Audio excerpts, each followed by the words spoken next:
भेद ज्ञान के बिना सम्यक दर्शन नहीं होता। तो 24 घंटे भेद ज्ञान की कला पर ध्यान दो।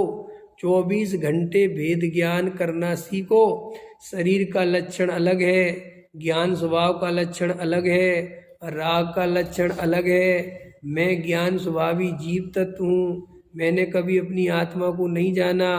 मैं इस आत्म स्वभाव के अलावा रंच मात्र भी रागादि विकारी भाव का कर्ता भोक्ता नहीं हूँ। ये परिणाम मेरे नहीं है, इस शरीर की क्रिया मेरी नहीं है, इस शरीर मेरा नहीं है। ये मुझे मान्यता बिल्कुल बदल देनी है। मैं तो ज्ञान स्वभावी जीव तत्व हूँ। मुझे तो बार बार अपने स्वभाव का ही वेदन करना है। मैंने अनादि काल से उसका ही तो वेदन नहीं किया, जिसके कारण मेरी ये दशा हो रही है। ऐसे अंतरंग में पंथ, संप्रदाय, जाति, समाज, मंदिर, पूजा पाठ, भक्ति, दया, दान, स्त्री, पुत्र, कुटुंब, परिवार, मकान, दुकान, इन सब से मोह तोड़ो भाई। इनमें कोई सुख नहीं है, ये कोई सुख के कारण नहीं है। इनमें एकत्व करके मुझे दुख ही दुख मिला है। अब मैं एकत्व नहीं करूँगा। नियम लेना हो किसी को तो मैं पर में एकत्व नहीं करूँगा, ये सबसे पहला नियम। मैं अब पर में कर्ता बुद्धि नहीं करूँगा, ये सबसे पहले नियम। जैसे अपन पानी छान के पीने का नियम लेते हैं तो फिर छना नहीं जाने देते ना अंदर है।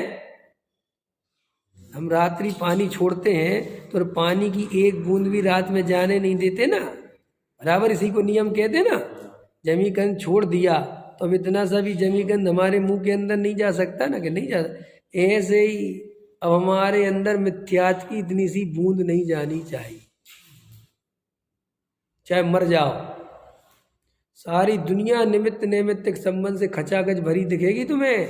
पंडित दिखाएंगे खोल खोल के, बस सेन जी देखो देखो यहाँ लिखा है, तो विवेक की बातों में मत आ जाना, परिणाम सुधारो। कहना बकवास बंद कर। अब मुझे पता चल गया परिणामों का कर्ता मैं नहीं हूँ, मैंने अनुभव से देख लिया। क्योंकि अगर मैं वास्तव में परिणाम सुधार सकता तो कब के सुधार लिए हो। अगर मैं क्रिया का कर्ता होता तो कब की क्रिया कर ली होती। लेकिन मुझे दिखाई देता है मैं नहीं हूँ। होता स्वयं जगत परिणाम। तुम दो चाल मत चलो, एक चाल चलो भेद ज्ञान की, मोक्ष मार्ग मिल जाएगा। भाई मोक्ष मार्ग में चलने के पहले मार्ग का मार्ग समझो। क्या कहा मैंने? मार्ग का मार्ग समझते हो कि मोक्ष मार्ग पे चलना कैसे, पहले ये समझ लो। चलना बाद में। कि मुझे बॉम्बे जाना है, डॉक्टर साहब उदाहरण देते हैं ना कि मुझे बॉम्बे जाना है साहब, तो जाओ यहाँ से एरोप्लेन में बैठ जाओ, बॉम्बे पहुँच जाओगे। ये तो मुझे ही पता है, लेकिन यहाँ से एरोप्लेन तक कैसे पहुँचते हैं वो समझाओ। कौन से एयरपोर्ट से मिलेगी, कौन सी टिकट लेनी है, कैसे बैठना है, वो सब समझाओ। ऐसे ही साहब मुझे तो सम्मिशन चाहिए, मुझे सारे भाई साहब उसके पहले समझो, जल्दबाजी मत करो, शांति सुनो पहले कि कहाँ कहाँ भूल चल रही है, क्या क्या वो सब धर्म के नाम पे चल रही है। दया दान पूजा भक्ति जरूरी है कि नहीं जरूरी है? बोलो, जरूरी है कि नहीं जरूरी? बोलो। बिल्कुल है। इनके बिना कुछ नहीं होता, करना ही चाहिए। सुनो, श्री गुरु कहते हैं यही मान्यता तो जहर चढ़ाती है। जब कोई ऐसा पूछे दया दान पूजा भक्ति करना चाहिए कि नहीं करना चाहिए, तो तुम्हें ऐसा लगना चाहिए कि करना चाहिए कि नहीं करना चाहिए, मुझे क्या लेना देना, मैं तो भिन्न पदार्थ हूँ। अमेरिका में किसकी सरकार बननी चाहिए?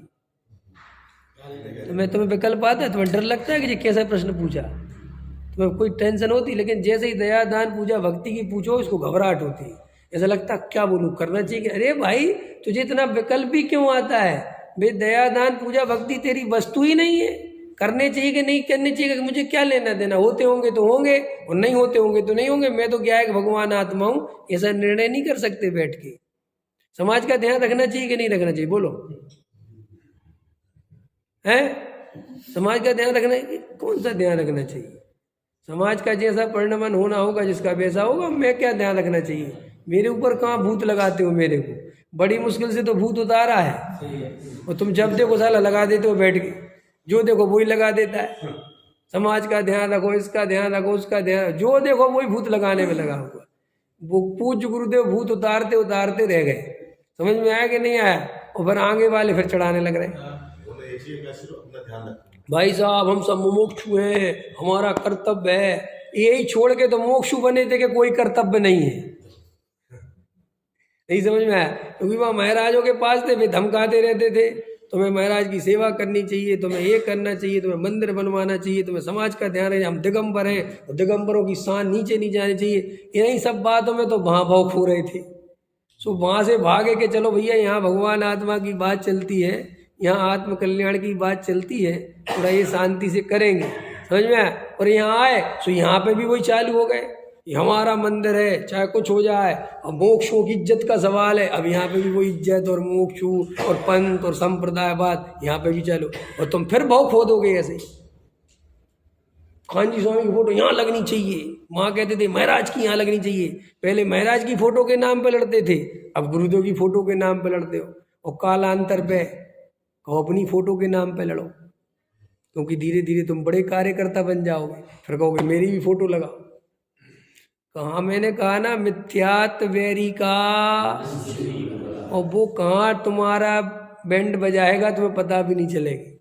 इसलिए भाई इस मिथ्यात से बचो, ये अपने सिर पे भार मत रखो कि कौन करेगा कौन नहीं करे। भाई मैं करता नहीं हूँ, सर्वज्ञ देव जैसे शांत होकर आनंदित होकर बैठे हैं, सारे जगत का परिणमन उनको व्यवस्थित दिखता है, उनको रंच मात्र भी एक पुद्गल परमाणु के परिणमन कराने का विकल्प नहीं आता, क्योंकि वो ये जानते हैं कि उसका परिणमन भी स्वतंत्र है, वो भी मेरे हाथ में नहीं है।